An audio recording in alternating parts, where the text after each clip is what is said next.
may foundation kag strength sa ilang nga pangabuhi kag pag-alagad dira sa Ginoo.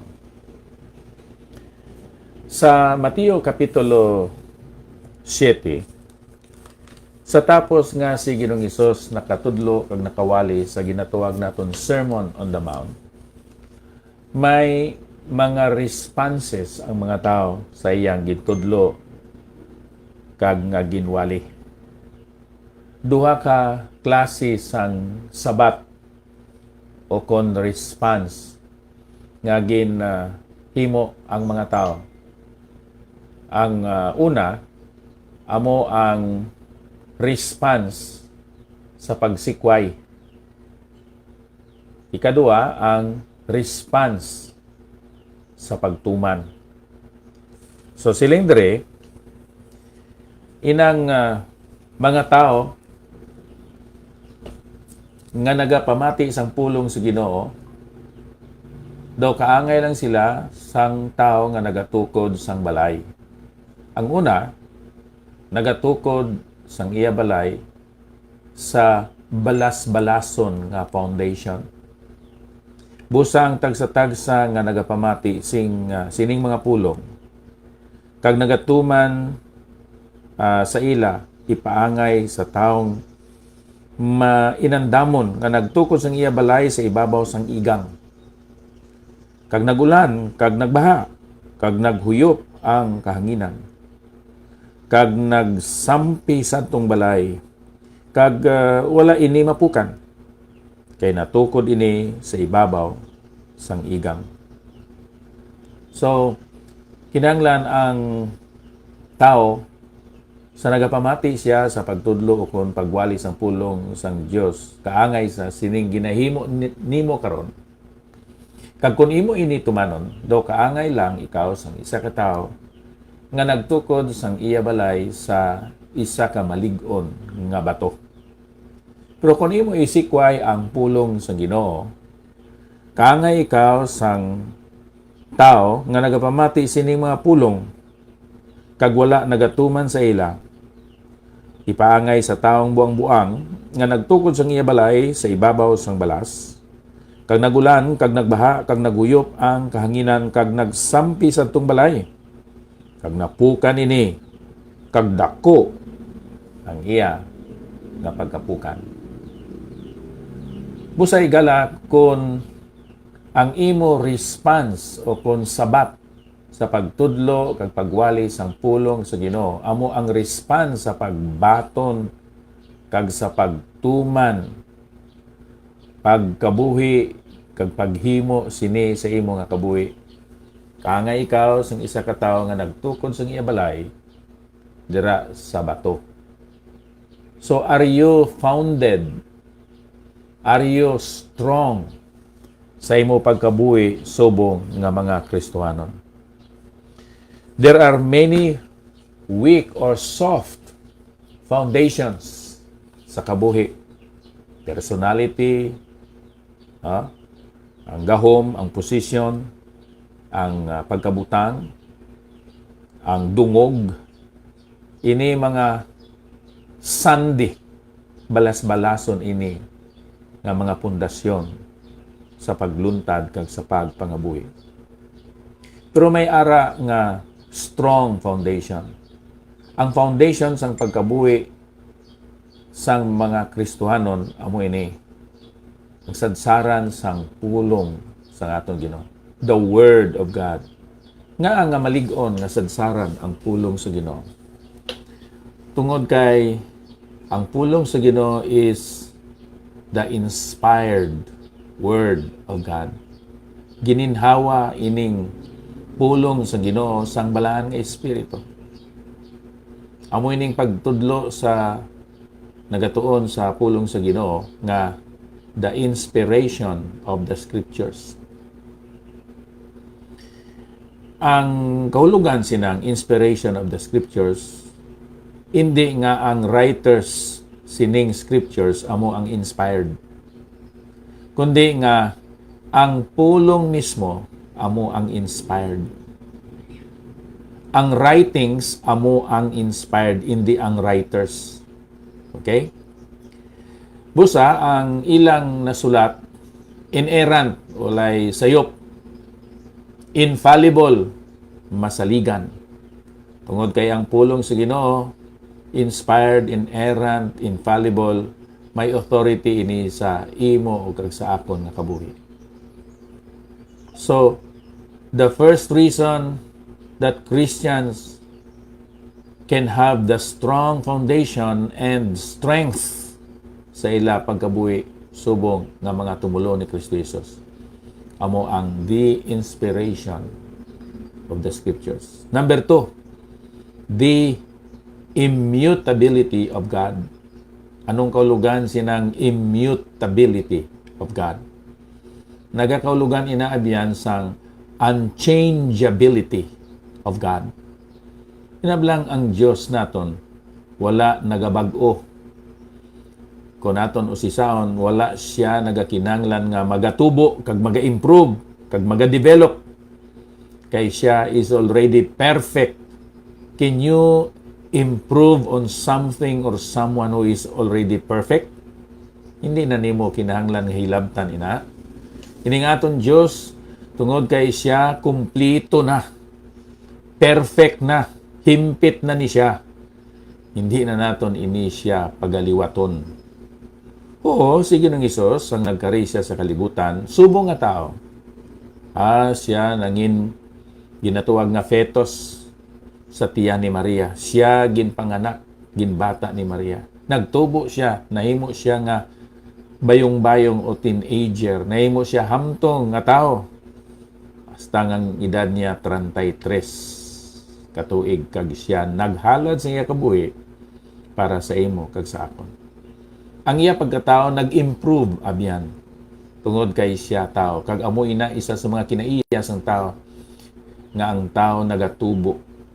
Now, when we talk about the deity o ang pagka-Diyos ni Kristo Jesus, wala na siya nagkinahanglan sang improvement.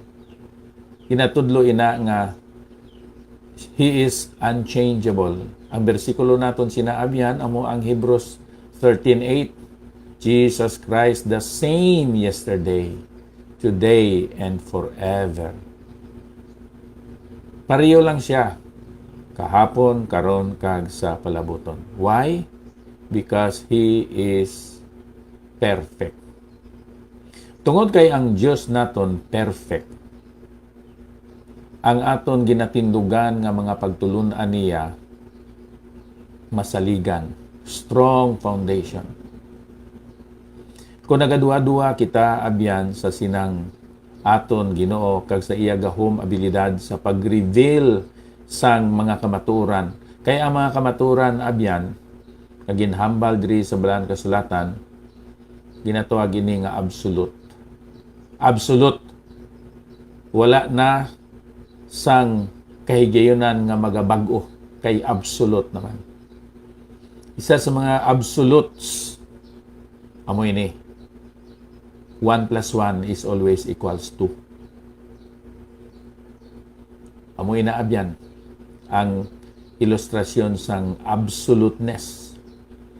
Hindi pwede nga 1 plus 1 equals 2.5 or 2.2 or 3. No. Amo na gid na sang kahapon, sang karon, sa karon kag sa palabuton. Kag si Ginoong Hesus amo man na siya kahapon, karon kag sa palabuton. He is immutable, unchangeable. Ang iya mga pagtudlo diri wala nagabago. Pagtudlo niya pananglitan nanungod sa gender sang tao nga female kag male. Di ba? Sa Genesis 1:26 and 27, God created man in His own image, male and female created He them. So, amo ina ang ginahambal sa Balaan Kasulatan. Hindi na naton pabutangan sang third sex. Abyan nga ginapus sang iban nga mga tao. Nga mo ina ang ila tinindugan kag ila mga prinsipyo. Tungod kay wala sila nagapati kag nagatuo sa ginatuwag the inspiration of the Scriptures. Ang mga pagtulunan sa Balaan Kasulatan wala nagabag-o. Siguro bag-o nimo na diskubrihan pero dugay na nga luntad o kung naga-exist. So, ang aton foundation, abyan, foundation tungod sa inspiration of the scriptures. Number 2, because of the immutability of the sovereign, the immutability or unchangeability of our Savior, the unchangeability of our God. So, nagatindog kita sa iya kamatuoran nga wala sang kabag-uhan. Kag ikatatlo, abyan amoy ni, nagatindog kita sa integrity, tungod sa integrity sa aton Diyos. The wholeness of the nature and the personality of our God. May integridad. Ining pulong integrity of the bridge, of the concrete of the building. Kung sa aton pa, wala sang ampaw, wala sang bakante, sulod gid ang simento sa kang-a sang mga bato o kung sang graba. Wala gid sang hangin, so to speak. May integridad ang haligi, ang pundasyon sang taytay o kung sang building. Nga bisan ano kakusog sang linog sa gihapon magatindog ang amo nga building.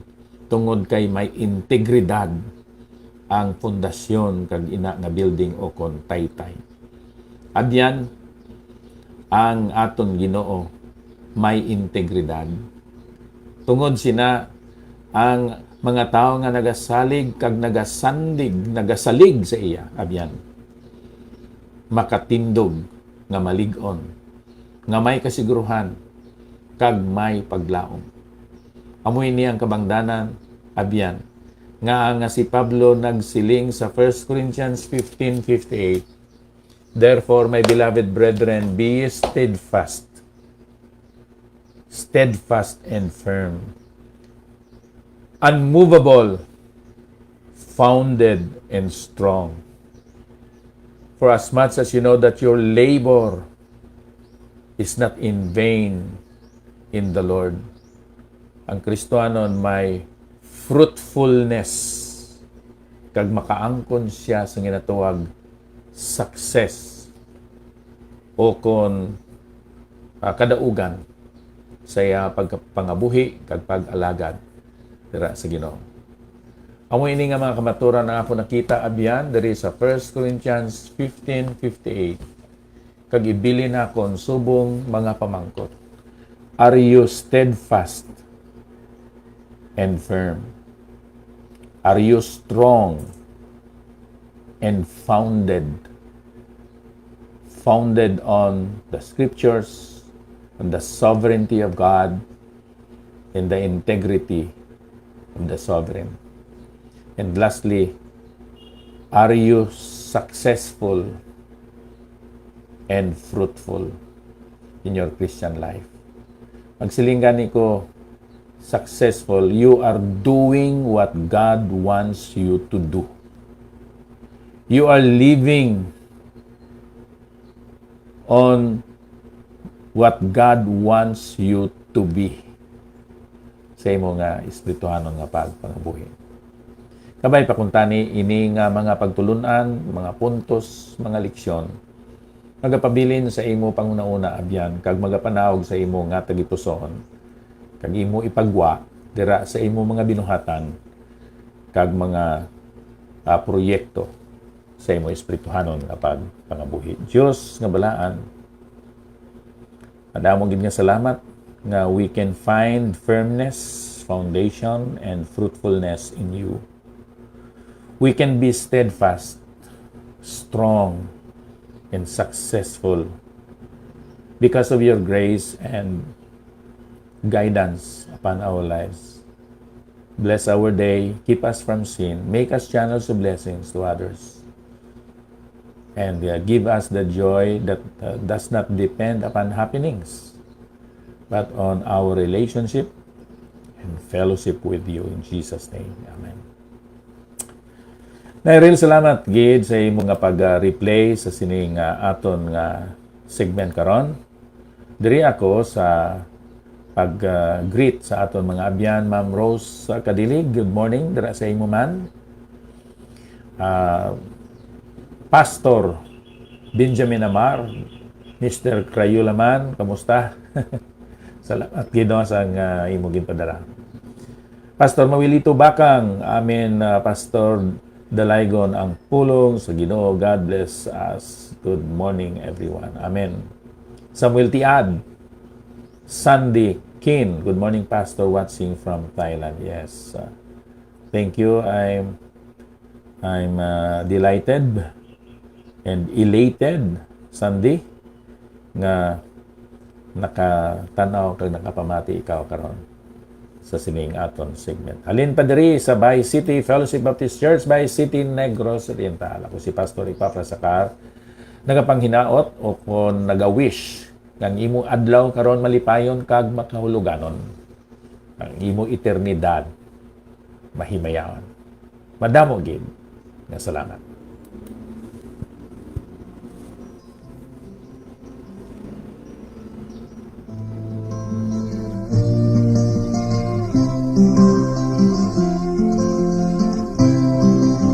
Sa lahat ng dako, malinis at mainam, ang Diyos ay mata.